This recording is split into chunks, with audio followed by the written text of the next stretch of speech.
The University of Tennessee, the Knoxville Super Regional champion and College World Series participant. We're joined left to right on your screen by head coach Tony Vitello, student athletes Jake Rucker and Evan Russell. As we wait on questions using the raise your hand function, Coach, if you'd start us off with some opening comments. Yeah, heck of a day for Vol Nation today. Broncos fans got to be happy because we got Peyton Manning saying Omaha again. So these guys are as excited as you can imagine. Get an SEC team draw and it's going to be a war. But I think our kids showed up with the right mentality today. They were certainly focused, but they were also relaxed. And I could not be happier that the guy on the mound at the very end was Redmond Walsh. Small in stature, enormous in heart, and it kind of represents what we got going on in our locker room and in our dugout. And then the last thing would just be, before I forget, a big thank you to everybody. I mean, ever since we got here, you've seen already this weekend, I do a lot of foolish things and kind of get out of control at times, but just wanted to get this thing to where people were proud of it. And I think the crowd today alone, but also the following on the street or on TV or via text message for these kids speaks volumes of where it's at right now. And it's at that spot because the guys have won, but I think it's been more about the fashion in which they win with some grit and they play together. And for that to show up loud on TV or very obvious when you're watching in person, that means it's truer than true. Thank you, Coach. Jump right into questions with Ben McKee and Trey Wallace. Tony, did you make it through the dog pile unscathed? Everybody good to go? Yeah, there was a knee injury later on in the locker room, but all in all, I think everybody came out okay. I mean, you hate to look ahead, but Redmond's out there. And, well, first of all, Camden was out there. His nickname's Bones. And if he finishes it, I'm saying just don't hurt this guy by jumping on him. And then we bring in Redmond Walsh, who I don't know who's winning in a UFC fight between those two, but I don't think anyone's going to pay-per-view for that one. So fortunately, everybody's healthy, and the celebration was what it should be. And it'll be a great feeling for these guys for quite a while. And then I think with their mentality, somewhere in there is probably going to be a shift to, what's the next task we got. On a serious note, just what was going through your mind as that final out was recorded on that line drive to Jake Rucker? Just catch it, please. But also, again, I think, I really wanted Redmond to have success there and come in and get the job done. I don't know that he threw one ball out of those two hitters. So there wasn't a lot of conscious thought at the time, but it was a great feeling. And then I wanted to see the kids celebrate a little bit. Usually it's a quick handshake. And then you want to be respectful of the other team. And that certainly is the case today, but made sure to watch for a little bit and see these guys, the smiles on their faces, because there's been a lot of days here where they're enjoying their work, but it ain't easy. It's not everything to smile about. So enjoyed that vision, and it'll never leave my head. Hey, Tony, I know you're sitting there and you brought that baseball with you up to the podium, which Mike Wilson wrote about a few days ago. Can you talk about just, 4 years, where you are now, what that means to you, that Mon baseball right there, and then just the overall excitement for your team getting to go to Omaha? Yeah, I mean, it just was a prop to bring in. It means a ton to me. It's kind of a personal thing, but it was grabbed as a story, and which I was good with, and Megan was good with. But the other thing is, you look at it in the office and you're like, well, that's not that many miles. I mean, I've been to Europe a time or two. So you just got to get in your car and you keep driving until you got to get more gas, and then you keep driving. And that's kind of been the thing with this group, is we never talked about Omaha a ton, but it's like, we got to get a little bit better. We got to repaint our weight room. We got to fix a closet in the as crazy as that sounds. That's kind of just been the inch by inch thing. So, but the real calculated reason I bought it is just so any Vol fans that tune in, gas up the car. We need you there. The teams that have success there, like the team we just beat, they bring a whole bunch of people. And, this is a special thing. You get rolling in during the year, and I appreciate the support. But people that have to do this for a living, you would never say, we're going to go to Omaha, or let's just get to Omaha. It's a grind. It is a grind to get there. So you got to focus on the grind. But now that we have kind of punched our ticket, Vol Nation's been a big part of us getting there. I mean, the fan support, today and other days, I hope people can make the trip. It's a fun deal, and they do it upright up there. Continue with questions one at a time. Ryan Schumpert, then Mike Wilson. For Jake and Evan, what were those last few minutes like after the final out, and what was the emotions when y'all were making that lap out in left field? Go Jake first. Well, obviously y'all saw how excited we were when we won. It just so many emotions went through our body, and just chills went through our whole body. Just all the hard work we put in over the summer and the fall, and all the coaching staff and the players who just put all the amounts of hours of work in the weight room and on the field and whatnot behind the scenes is definitely worth watching, and definitely something that we can look back on and just keep grinding. Yeah, man, it was a surreal moment. You got 30 guys in the locker room that would do anything for each other. And this is a family. I have a pretty close family back home, but this is a family. And I don't know if it gets closer than this. We spent hours together, days together, doing some hard work. And, to see it all pay off on the field, and to see a program that we're building, and, to see a program that's here to stay for a long time, it's a pretty exciting deal. And, I think everyone's going to enjoy this for a long time. And, but, we still got a lot of work to do. And, I think a lot of guys in this dugout are ready for the challenge. This one's for Tony and Jake. For Tony, what did it mean to see Jake have the day that he had today? I mean, in this moment, this stage, and kind of setting the tone early. And Jake seemed like a mostly reserved and quiet guy. What was that moment like for you down in front of the dugout? Looked like you were pretty celebratory with some fans there for a moment. Yeah, I mean, it's corny, but honestly, what I thought of when Jake squared up a couple balls is like, this dude thinks it's the Little League World Series, because he made it there and was a superstar back in the day. And then the other thing was just like not surprised, but kind of, you got to try your best to not build this game up too much. But as the game's going on, you realize the magnitude, and just not surprised. Since we've been here, he's been on the field more than any player we've coached, and it's because he's steady Eddie. And so whether it's a huge game or perceived as, a trap game, or I don't know what would be in between, you get the same guy every day, and the same guy's pretty special on and off the field. Yeah, obviously it was an exciting moment when squared that ball up pretty good off Marceau. Marceau is probably one of the best pitchers in the country this past year, and so me just getting that hit and seeing all the fans just overwhelming with excitement and cheering, it brings you just to have that feeling of you're on top of the world. And so obviously celebrating a little bit there, just try to get the fans going, wake them up a little bit, and just get them Vol fans going. So go next to Will Backus and Troy Provo-Heron. Yeah, for Jake and Evan, you kind of get a win yesterday by grinding it out, and you come out today and get some early power and keep that consistent hitting. Just, what kind of confidence does that give you headed into Omaha, where you could get a lot of different looks in a pretty short period of time? Go Evan first. Having a college team and a lot of college guys, it's important to have a close group. And, I've been on teams where the pitching staff and the hitters, if we lost a game, it was kind of blame this, blame that. But, this team's a little different.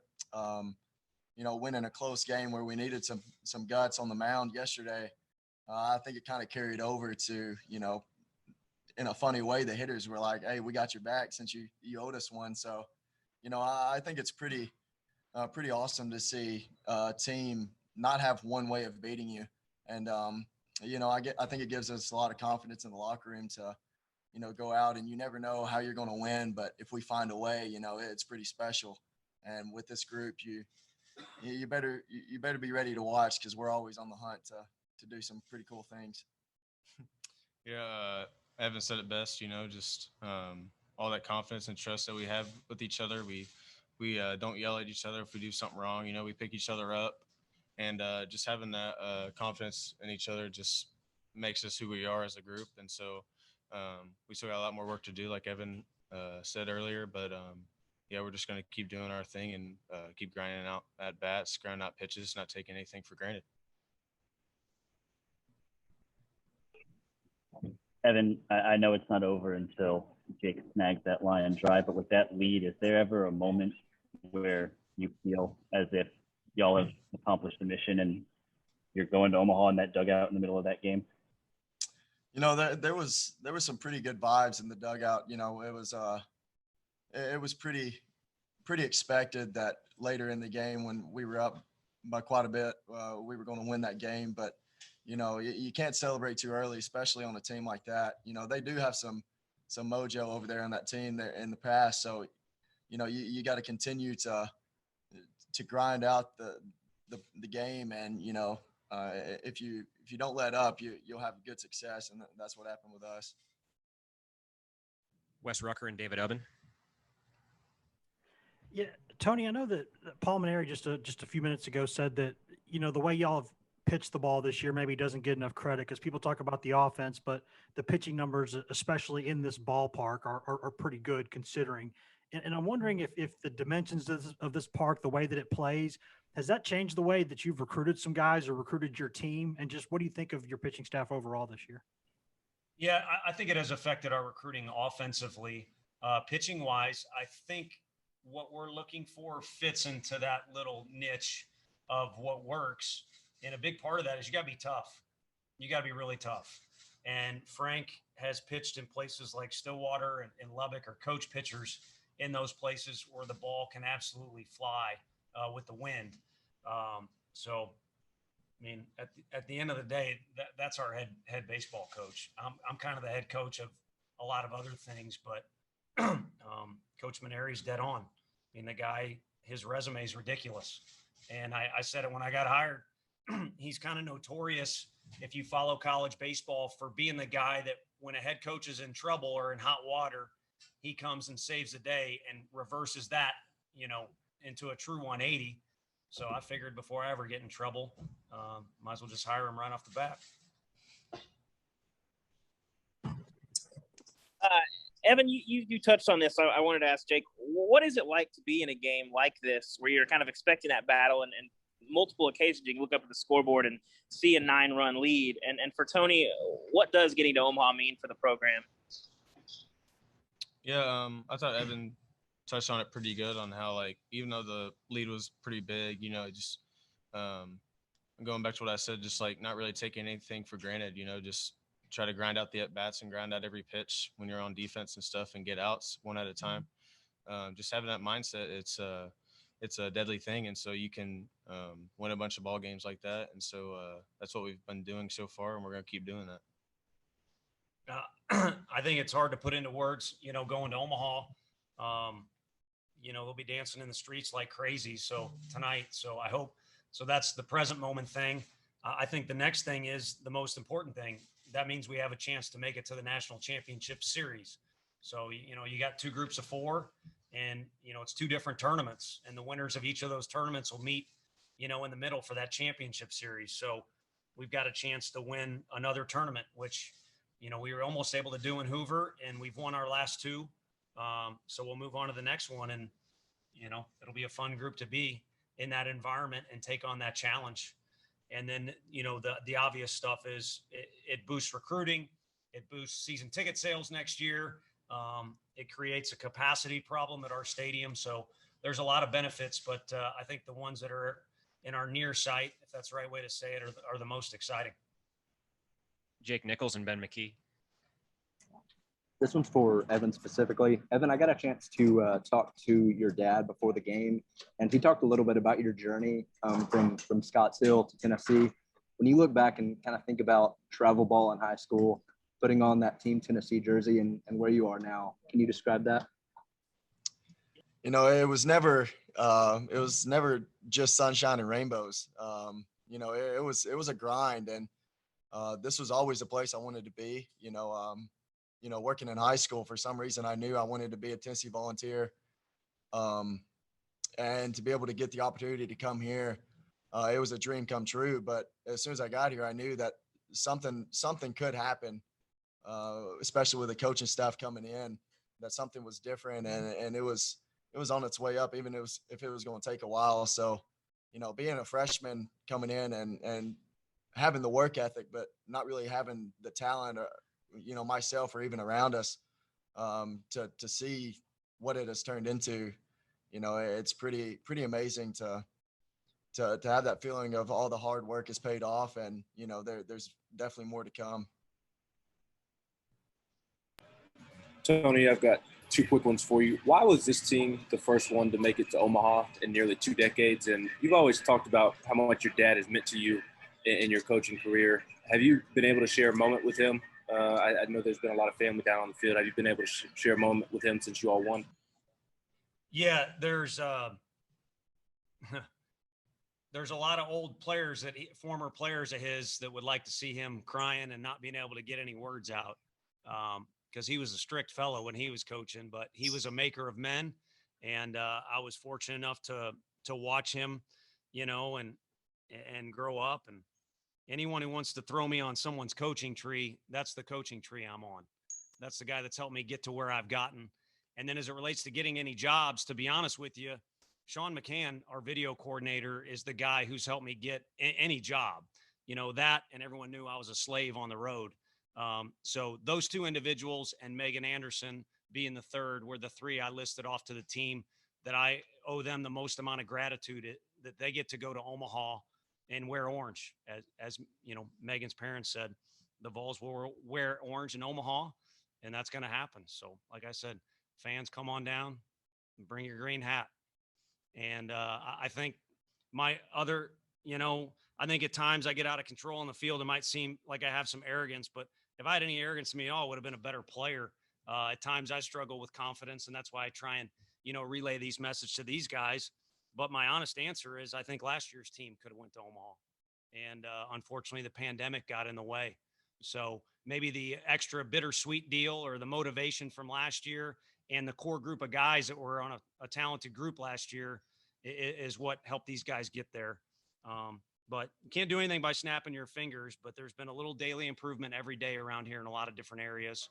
And when you do that, you're going to get some level of success, but making it to this place is hard. And that's where our kids need to enjoy it and also capitalize on it.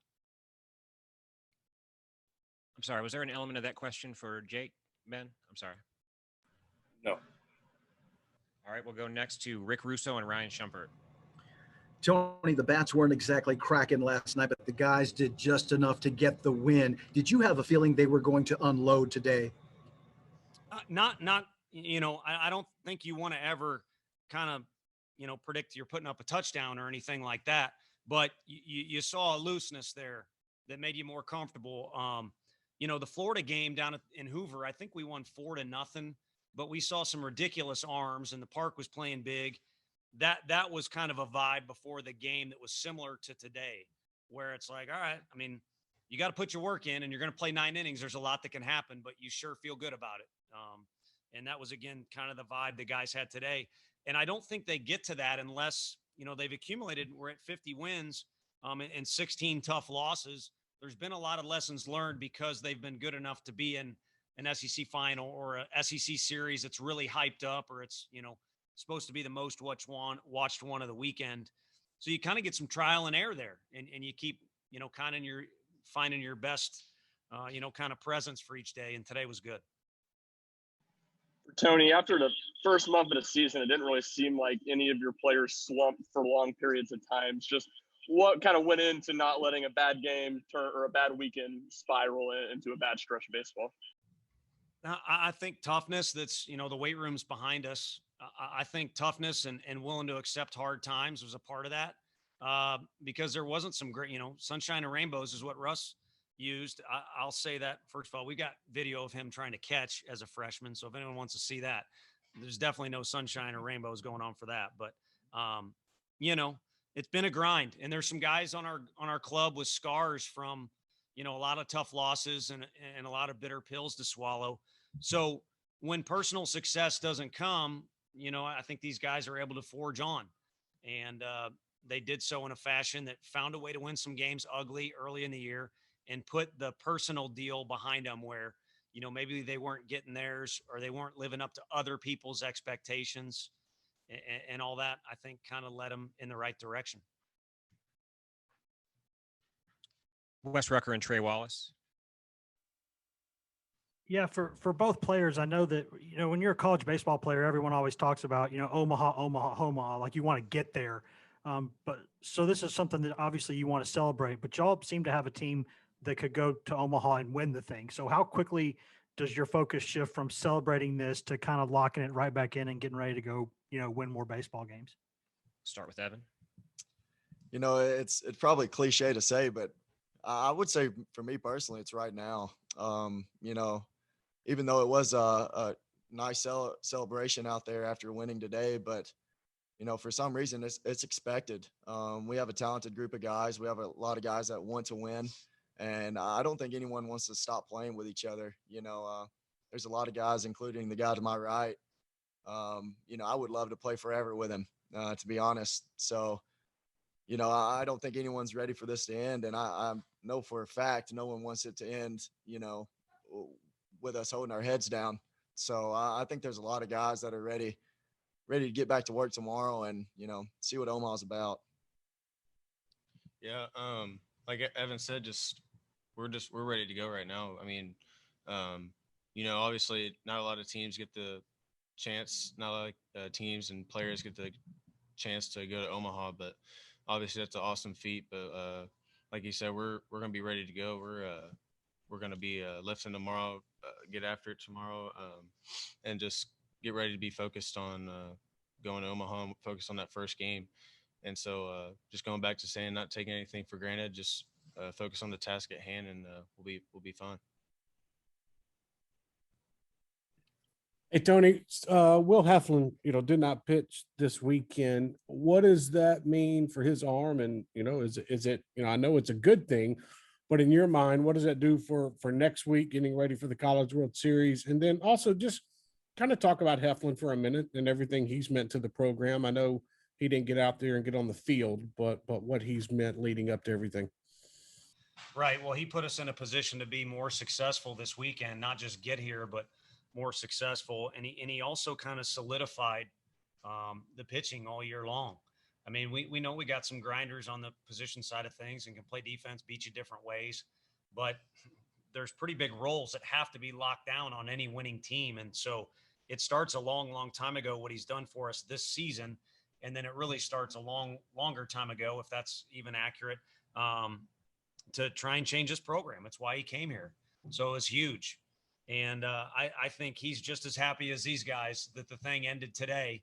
But we all know he would have manned up and done his deal if we would have played again tomorrow. So for him, this is just my baseball observation. These guys may have a different opinion. I don't really think it means much. I think he's kind of got, strong conditioning and a rubber arm, so we can use him in a variety of ways. We haven't had to tax him this year. I think the bigger deal is winning in 2 and winning in 3 last weekend. We haven't really had to grind on anyone or wear anybody down out of the bullpen. So we'll get some guys some repetitions before we leave, and we'll have a full staff ready to go, which I think is a good thing. Gentlemen, thank you and congratulations. Thank you. Thank you, guys. Go Vols.